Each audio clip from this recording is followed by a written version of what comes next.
Hello everyone, मैं विनय पांडे और आप देख रहे हैं आपका अपना tube channel target botany classes. तो कैसे हैं आप लोग? आई होप आप सब ठीक ही होंगे और पढ़ाई अच्छे से कर रहे होंगे। तो हम लोग पिछले लेक्चर में फल का निर्माण कैसे होता है इसके बारे में जानकारी प्राप्त की और अब अगली हेडिंग है आवृत बीजियों में जनन की विशिष्ट विधियाँ। ओके, इसे शुरू करने से पहले हम लोग पिछले लेक्चर में जो क्वेश्चन दिया गया था उस क्वेश्चन के आंसर को देख लेते हैं, उसके बाद फिर अगले हेडिंग पर चलते हैं। ओके, तो पहला क्वेश्चन था निषेचन के पश्चात बीजांड के आवरण से किसका निर्माण होता है। तो इसका आंसर है बीजांड के आवरण से जो है बीज आवरण का निर्माण होता है। ओके, बाह्य आवरण से बीज चोल का निर्माण होता है और अंतः आवरण से अंतः कवच या टेगमेन का निर्माण होता है। ओके, और क्वेश्चन नंबर 2 था भ्रूणपोषी बीज के 2 उदाहरण लिखिए। तो इसका आंसर है गेहूं, मक्का। ओके, और क्वेश्चन नंबर 3 था चना तथा मटर भ्रूणपोष के आधार पर कैसे बीज हैं। तो इसका आंसर है अभ्रूणपोषी बीज है। ओके, चना तथा मटर अभ्रूणपोषी बीज है। और क्वेश्चन नंबर 4 था विस्फोटक द्वारा बीज का प्रकीर्णन किस पादपों में होता है। तो इसका आंसर है अरंडी और गुलमेहदी। अरंडी और गुलमेहदी के पादपों में बीज का प्रकीर्णन जो होता है विस्फोटक के द्वारा होता है। तो क्वेश्चन नंबर 5 था निषेचन के पश्चात पुंकेसर का क्या भविष्य होता है। तो इसका आंसर है निषेचन के पश्चात पुंकेसर सूख कर गिर जाते हैं। तो अब आइए अगली हेडिंग पर चलते हैं। देखिए, अब अगली हेडिंग है आवृत बीजियों में जनन की विशिष्ट विधियाँ। ठीक, आवृत बीजियों में जनन की विशिष्ट विधियों में नंबर 1 है उभय मिश्रण। ठीक, इसे इंग्लिश में कहते हैं एम्फीमिक्सिस। इसमें क्या होता है, सामान्यतया लैंगिक जनन की क्रिया में युग्मक संलयन या फिर निषेचन होता है। ओके, और निषेचन के बाद युग्मनज या जायगोट का निर्माण होता है। ओके, इस क्रिया में नर युग्मक तथा मादा युग्मक का संयोजन होता है, अतः इसे उभय मिश्रण या फिर एम्फीमिक्सिस कहते हैं। ओके, उसके बाद फिर आगे देखिए नंबर 2 है आसंग जनन या फिर इसे कहते हैं एपोमिक्सिस। ठीक, इसमें क्या होता है, कभी कभी पादपों में ना तो युग्मक का संलयन होता है और ना ही अर्धसूत्री विभाजन होता है, उसके बावजूद भी नए पादप का निर्माण हो जाता है, इसे कहते हैं एपोमिक्सिस। ओके, तो देखिए इसमें कभी कभी पादप के जीवन चक्र में युग्मक संलयन, इसे इंग्लिश में कहते हैं सिंगैमी, या अर्धसूत्री विभाजन की अनुपस्थिति में ही नए पादप का निर्माण हो जाता है। यह क्रिया आसंग जनन या एपोमिक्सिस कहलाता है। ओके, और एपोमिक्सिस या फिर आसंग जनन की खोज विंकलर, ठीक, विंकलर 1908 ईस्वी में की। ओके, यह मुख्यतः 2 प्रकार के होते हैं। एपोमिक्सिस जो होता है मुख्य रूप से 2 प्रकार का होता है। नंबर 1 है कायिक आसंग जनन, इसे इंग्लिश में कहते हैं वेजिटेटिव एपोमिक्सिस। ओके, इसमें देखिए इस प्रकार के जनन में किसी कलिका से जो तना या पत्ती उत्पन्न होती है उससे एक नया पादप निर्माण होती है। इस क्रिया में बीज का निर्माण नहीं होता है और इसका एग्जाम्पल है गन्ना, आलू आदि। ठीक, देखिए गन्ना और आलू में क्या होता है, एक कली होती है। ठीक, वह कली जो होता है एक नए पादप का निर्माण कर देता है। ठीक, गन्ने में जो होता है नोड और इंटरनोड होता है ना, उसमें तो गन्ने में नोड पर एक आँख के समान गोल संरचना होती है। ठीक, उसे कली कहते हैं, उससे जो है एक नए पादप का निर्माण होता है। और वैसे ही आलू में भी होता है। आलू में आलू के ऊपर आँख के समान संरचना बनी रहती है जिससे कली का निर्माण होता है। ठीक, और उस कली से एक नए पादप का निर्माण हो जाता है। ओके, लेकिन इसमें बीज का निर्माण नहीं होता है। ओके, और अब देखिए, और अब नंबर 2 है अनिषेक बीजता। ठीक, इसे इंग्लिश में कहते हैं एगैमोस्पर्मी। इस प्रकार के प्रजनन में लैंगिक जनन की अनुपस्थिति में ही बीज का निर्माण होता है, परंतु बीज के बनने में संलयन व फिर अर्धसूत्री विभाजन नहीं होता है। ओके, और यह निम्न प्रकार का होता है। नंबर ए है अपस्थानिक भ्रूणता, इसे इंग्लिश में कहते हैं एडवेंटिव एम्ब्रियोनी।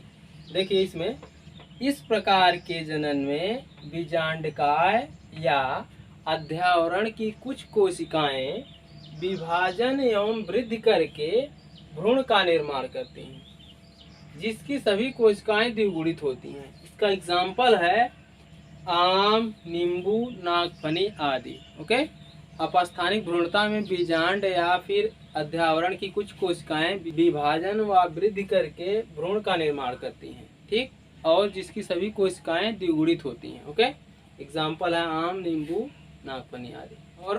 और अपस्थानिक भ्रूणता जो होती है विभिन्न स्थान की कोशिकाओं से विकसित होती हैं। ओके, तो देखिए कहाँ कहाँ की कोशिकाओं से अपस्थानिक भ्रूणता का निर्माण होता है। ओके, देखिए सहायक कोशिकाएं, ठीक, सहायक कोशिकाएं, इसे इंग्लिश में सिनर्जिड सेल कहते हैं। सहायक कोशिकाओं से भ्रूण का निर्माण होना, एग्जाम्पल है एरिस्टोलोकिया में, ठीक, एरिस्टोलोकिया के पादप में सहायक कोशिकाओं से भ्रूण का निर्माण हो जाता है। ओके, उसके बाद देखिए फिर प्रतिमुखी कोशिकाएं, इसे इंग्लिश में कहते हैं एंटीपोडल सेल।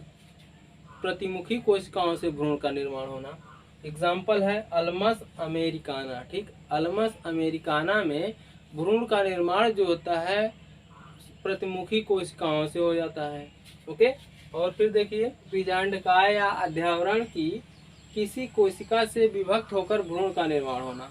ओके, उसके बाद फिर अगली हेडिंग है अनिषेक बीजता में नंबर ए था अपस्थानिक भ्रूणता, अब है नंबर बी द्विगुणित बीजाणुता, ठीक, इसे इंग्लिश में कहते हैं डिप्लोस्पोरी। ओके, तो आइए इसे देखते हैं। इस प्रकार के प्रजनन में गुरु बीजाणु मातृकोशिका में भ्रूण कोष बन जाता है।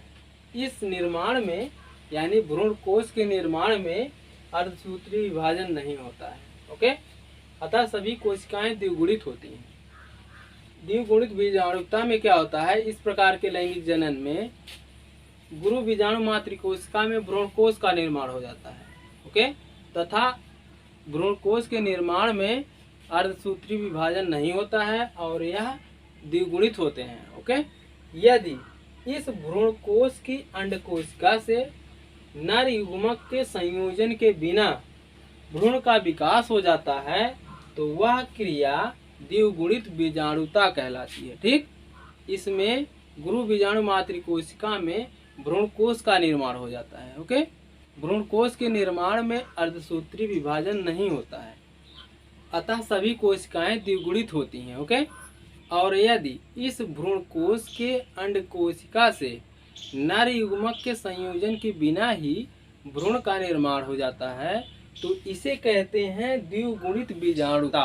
ओके, आई होप समझ में आ गया होगा। अगर इस टॉपिक से आपको कोई प्रॉब्लम हो तो आप कमेंट करके पूछ सकते हैं और हम अगले लेक्चर में उस टॉपिक पर चर्चा करेंगे। ओके, और द्विगुणित बीजाणुता का एग्जाम्पल है एक्सेरिस डेंटाटा। ओके, अब नंबर सी हेडिंग है अप बीजाणुता, इसे इंग्लिश में कहते हैं एपोस्पोरी। ओके, हम लोग देख रहे हैं आवृत बीजियों में जनन की विशिष्ट विधियां। ओके, तो इसमें नंबर 1 था उभय मिश्रण, ठीक, और नंबर 2 था आसंग जनन, और आसंग जनन भी 2 प्रकार के थे।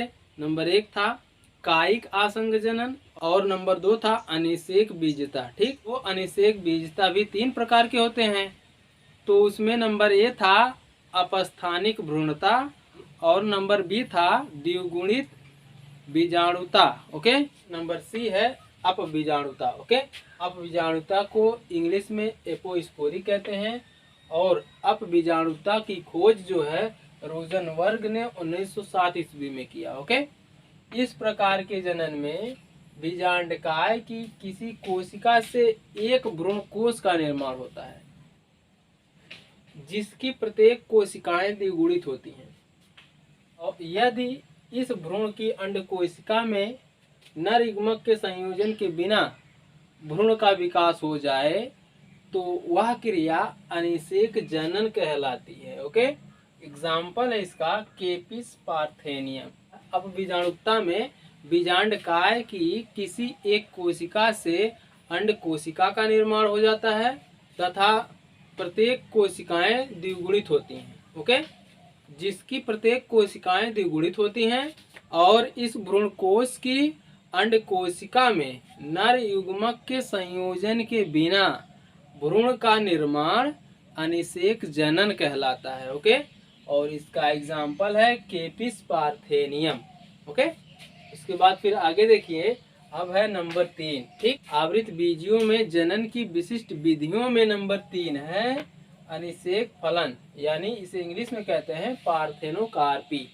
ओके, कुछ पादपों में परागण व निषेचन के बिना फल का निर्माण होता है, परंतु फल बीज रहित होता है, इसलिए बीज रहित फलों को अनिषेक फलनी फल या फिर पार्थेनोकार्पिक फ्रूट कहते हैं। ओके, अनिषेक फलन में क्या होता है कि कुछ पादपों में बिना परागण और बिना निषेचन के ही फल का निर्माण हो जाता है, लेकिन उस फल में बीज नहीं होता है, तो ऐसे फल को अनिषेक फलनी फल कहते हैं। ठीक, या फिर इसे इंग्लिश में कहते हैं पार्थेनोकार्पी।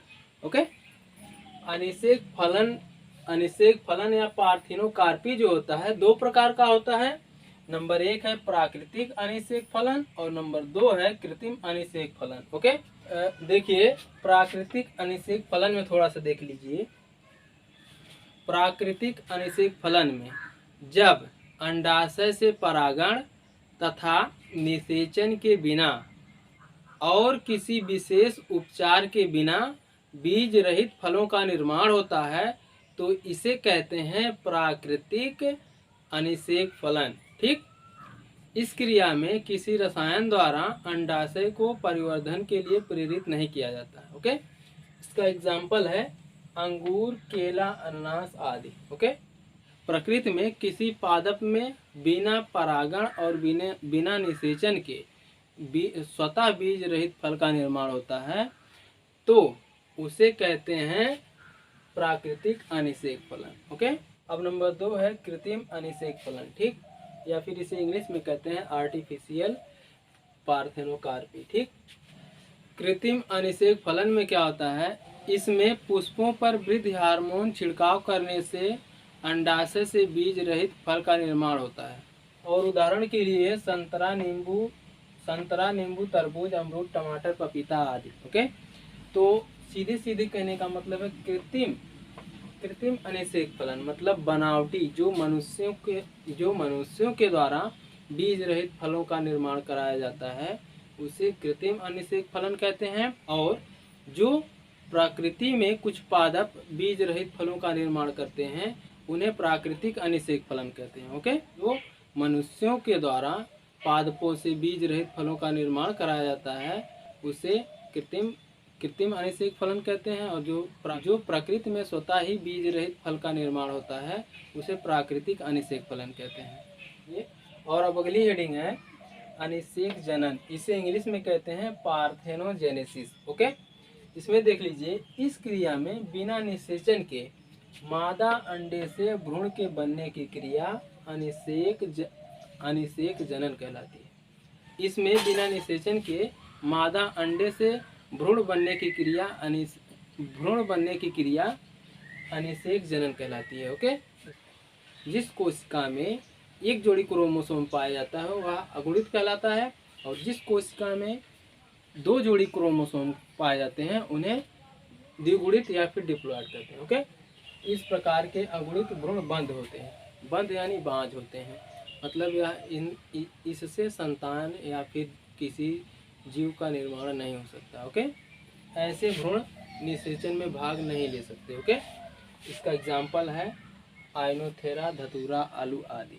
ओके, इसके बाद फिर देख लीजिए यहाँ पर द्विगुणित अंडे के अनिषेक जनन से बने भ्रूण भी द्विगुणित होते हैं। ओके, तो आज के लिए बस इतना ही, मिलते हैं नेक्स्ट वीडियो में, तब तक के लिए जय Hind, take care, good bye.